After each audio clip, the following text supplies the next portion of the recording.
He would start running the streets, getting into fights. I ain't gonna cap though, like, I dig it. He was a product of his environment, right? But I feel like if you can't see that your environment is basically jacked up, then you're basically just a follower, bro. You know what I'm saying? Like, why would I want to be like somebody who ain't got nothing, going to jail? You know what I'm saying? Like, I don't know. I get it though. You feel me? Because a lot of y'all might be like, but that's all they know. That's all they see. But like, okay, this was 96, bro. And I do understand that trying to be Michael Jordan or trying to be Deion Sanders or trying to be MC Hammer is like so far-fetched because it was like on the TV. But still, why would you want to be Lil Ray Ray that been shot 10 times and wearing a shit bag? Oh! Makes no sense to me, bro. Yo, two. What's that word, man? What it do? Welcome back to the channel. Welcome back to another video, man. Happy Friday, bro. Finally made it to Friday, gang. Another week. Almost in the book, man. Make sure you press the gas, though, man. You know what I'm saying? Don't let up now, man. It ain't time to let up. It ain't time to rest. We will not retreat. We gonna go crazy. Anyway, back on the Second Reaction channel, man. Shout out to the Second Reaction channel squad, man. And I think we back in LA, man. We back in Cali, man. We talking about Lil Bandit from 5 Deuce Pablo Bishop blood, bro. They say he was shot and killed trying to get him some quesadillas. Oh! Crazy work, bro. Crazy work, man. You can't do nothing, bro. That's why, bro, I don't even understand why y'all be want to live this life. You can't do nothing. You can't do nothing, bro. You can't even go to Taco Tuesday, bro. You feel me? If you want some tacos, bro, you can't even go. Look, bro, you can't even go to Kroger and get the stuff to make the tacos, bro. I don't get it, but we gonna talk about Lil Bandit, man. So let's just hop right into it, folks. Welcome to Boys in the Hood TV. Today we're gonna be discussing the life of a 5 Deuce Pablo Bishop blood by the name of Lil Bandit. Now, Bandit was born Deshaun Coleman on February 20th, 1996. In Los Angeles, California. He and his siblings will be raised in the South Central section, controlled by the Pueblo Bishop Bloods. Now, this hood consists of 2 cliques, 5 Deuces, and the 5 Foes. Now, the Pueblos is one of the most notorious blood sets in South Central, known for murders, shootings, extortion, and drug dealing. Now, the Pueblo's main base was the Pueblo del Rio projects, and this is where a lot of activity went down, which also included the Pueblo's enemies coming by and taking shots at them. Now, for Lil Bandit, gangbanging was a part of his everyday life because he had multiple family members who were part of gangs. And that included Bandit's father, known as Black 9, who was an OG from the 9 Deuce Bebop Watts Bloods, also known as the 9 Deuce Bishops. Now, this gang had close ties with the Pueblo Bishop Bloods. Now, Bandit, like many kids, was simply a product of his environment. And in his early teens, he would eventually get put on to the 5 Deuces. He would go by Bandit Deuce or Lil Bandit. He would start running the streets, getting into fights. I ain't gonna cap though, like, I dig it. He was a product of his environment, right? But I feel like if you can't see that your environment is basically jacked up, then you're basically just a follower, bro. You know what I'm saying? Like, why would I want to be like somebody who ain't got nothing, going to jail? You know what I'm saying? Like, I don't know. I get it though. You feel me? Because a lot of y'all might be like, but that's all they know. That's all they see. But like, okay, this was 96, bro. And I do understand that trying to be Michael Jordan or trying to be Deion Sanders or trying to be MC Hammer is like so far-fetched because it was like on the TV. But still, why would you want to be Lil Ray Ray that been shot 10 times and wearing a shit bag? Oh! Makes no sense to me, bro. Makes no sense at all to me, but hey, maybe it makes sense to y'all. Get in the chat. Let me know what's poppin'. And this behavior would eventually land him into juvenile detention center in San Bernardino around late 2012. Now, part of his rehabilitation were not only just to serve out his sentence, but he had to work on finishing school, and also he would take part in a well-known Phoenix Gateway program, which was a youth gang intervention program. Now, eventually, Bandit will complete this and be back on the streets by 2016. Now, of course, coming home back to the inner city with no job, no money, it will be a challenge for Lil Bandit to stay away from that street life. But in the midst of all this drama and chaos, Lil Bandit will get some good news that his baby boy had just been born, which will add extra motivation for him to really... Blind leading the blind, man. Call me what you want to call me. We're going to keep it all well being, man.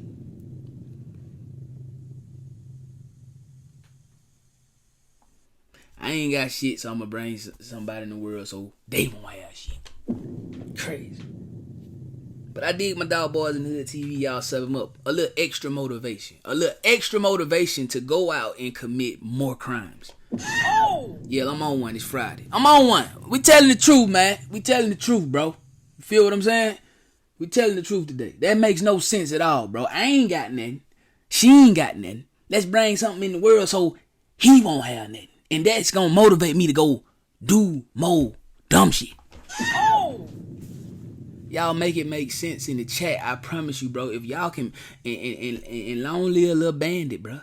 You know what I'm saying? Long live Lil Bandit. But he had choices, bro. So y'all get in the chat. Make it make sense. If you can make it make sense to me, bro, I promise you, bro. I promise you I look at it from a whole nother point of view. Straight up. He pushed to take care of his family. But sadly, his good intentions will lead him down the wrong path. And by September 2017, Lil Bandit will be arrested for burglary and vandalism, which he will ultimately plead not guilty to.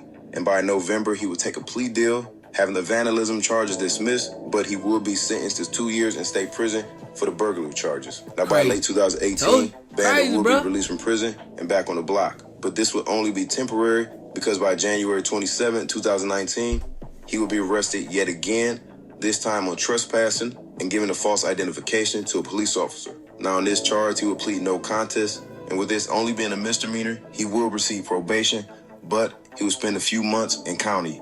Now, over the next several years, Bandit will stay out the way, simply taking care of his kids and spending time with his family. And at some point, he would move to Las Vegas, completely away from the hood, for a short while. For sure. But in 2021, he would lose some of his closest homies from the Turf, Cooper Bang, and Lee Dog in a car crash. Now, the loss of his two homies will be a big loss to the Pueblos as an entire hood.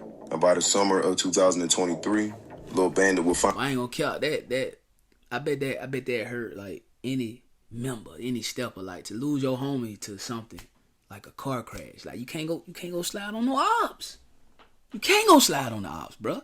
But the crazy thing about it is the ops are troll because your homie died in a car crash. Crazy as hell, man. That's crazy, bro. I couldn't imagine the feeling, bro. You dig? That's why I chose to go right instead of left, bro. You know what I mean? For real. Find himself getting into trouble with the law, and he would sit down for at least a year. But by 2024, he would eventually get out and be back on the streets. But as time continued to go on, Bandit still managed to stay out the way and keep his interaction with the law at a bare minimum. But the hood is always going to be the hood, especially with beef with other sets. Now, previously, the Pueblos and the Avalon's beef had cooled down. But by 2025, the beef would start heating back up again. And this would lead to disses from both sides, the Avalons and the Pueblos, especially on social media. And the Pueblos would also release a diss song taking shots at multiple hoods, which would include the Avalons. Now, Lil Bandit was never known for being a guy to go looking for trouble, but if you stay out in the streets and in the hood long enough, death will eventually come knocking. And on May 17th, 2026, at around 1:30 a.m., Bandit will be walking across the street from a family home to get something to eat at a taco stand on Holmes and Slauson. Now, this industrial area is not known by any stretch as a hotspot for shootings whatsoever. And this is why Bandit felt safe walking in this section. He was confident, while getting ready to order his food, a vehicle will pull up, and moments later, Bandit will walk towards that car. Now, it's unknown if he knew the people in the car, but seconds later, Bandit would exchange words with a man in the vehicle, and suddenly, the man in the car will pull out a gun and open fire. The shooter will let off 5 to 7 shots, and Bandit will be hit multiple times as he would collapse on the sidewalk. Damn. Now, witnesses who were nearby would call 911 immediately, along with the EMTs who would arrive shortly. Now, the EMTs would try to save Bandit's life, but sadly, 30-year-old Deshaun Coleman, a.k.a. Lil Bandit, would die from his injuries at the scene. He told me he heard about 7 to 8 gunshots. Let's go ahead and get you to some video from earlier. In this clip, you can see several bullet holes in a fence near the stand. The LAPD says the shooting was reported just before 2 in the morning near the intersection of Holmes and Slauson Avenues. A man walked toward a car and there was some sort of an argument. Police say the man was then shot and the shooter took off in a car. We're here hear some people yelling, like yelling bad words. Yeah, I hear the gunshots. I hear like 7 gunshots, and that scares me. I didn't move. I was frozen, like no zero nerves. I didn't know what to do. I didn't know if to run or to stay. Police are still looking for the shooter, and they do not. Oh, gang owned the taco truck. I was wondering, like, why the hell they interviewing him? Oh! He owned the taco truck. Okay, for sure, I get it. Yet have a description of the suspect's car. Anyone with more information on this is asked to call the LAPD. I'd like to say RIP to Lil Bandit, and I want to thank everybody out there for watching, and I'll see y'all next time. He was a good person, a loving person. He took care of everybody.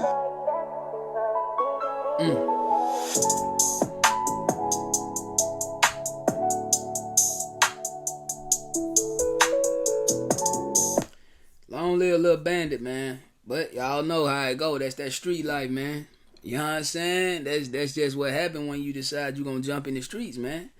You know, it can go either way. Jail, death, or both. You feel me?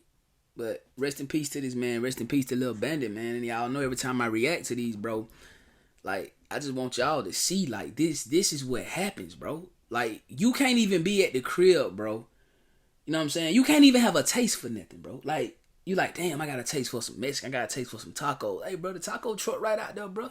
Ah, man, let me go over here and get me some tacos. You know what I'm saying? This ain't even, like, this is, I'm over my family house. This ain't the hood.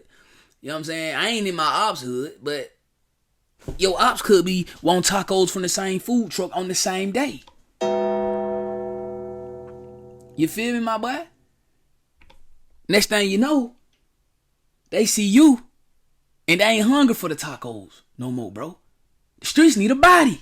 You feel me? Ain't that Lil Bandit from Pablo, bro? Switchy.